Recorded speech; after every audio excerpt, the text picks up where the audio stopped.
অবশেষে হাওড়ে দেখা মিলল রোদের। ধান শুকাতে ব্যস্ত সময় পার করছেন কৃষক। সুনামগঞ্জের দেখার হাওড় থেকে বিস্তারিত জানাচ্ছেন সহকর্মী হিমাদ্রি শেখর ভদ্র। হিমাদ্রি,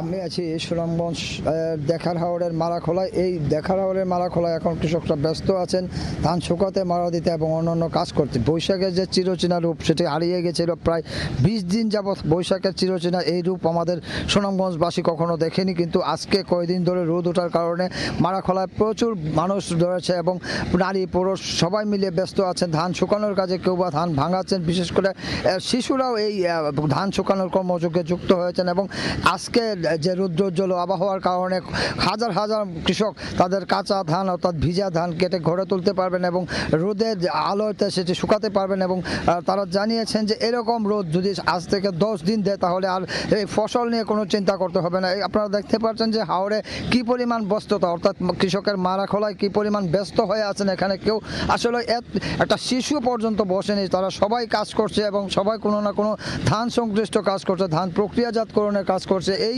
চিত্রটি বিগত 20 দিন যাবৎ হাওড়ে দেখা যায়নি, কারণ 20 দিন যাবৎ হাওড়ে দুর্যোগ ছিল, বজ্রপাত ছিল, শিলাবৃষ্টি ছিল, টানা বর্ষণ ছিল। এই সমস্ত কারণে এই যে মারাখোলাগুলি ছিল জনশূন্য। আজকে দেখতে পাচ্ছেন যে এই মারাখোলায় প্রচুর মানুষের সমাগম এবং প্রত্যেকের পরিবারের নারী পুরুষ শিশু সবাই এসেছে এখানে ধান শুকাতে, মারাইয়ের কাজ করতে। এবং হাওড় এলাকার এই যে চিরচেনা রূপটা, অর্থাৎ বৈশাখের যে চিরচেনা রূপটা, এটা 20 দিন যাবৎ অনুপস্থিত ছিল এবং সেই অনুপস্থিত রূপটাই আজকে ফিরে এসেছে এবং মানুষ পেয়েছে স্বস্তি, মানুষ পেয়েছে আশার আলো এবং মানুষ পেয়েছে তাদের গোলায় ধান, তাদের ক্ষেতের ধান গোলায় তোলার নিশ্চয়তা। তো এই ছিল সুনামগঞ্জের দেখার হাওড়ের মারাখোলা থেকে ধান শুকানোর সবশেষ খবর।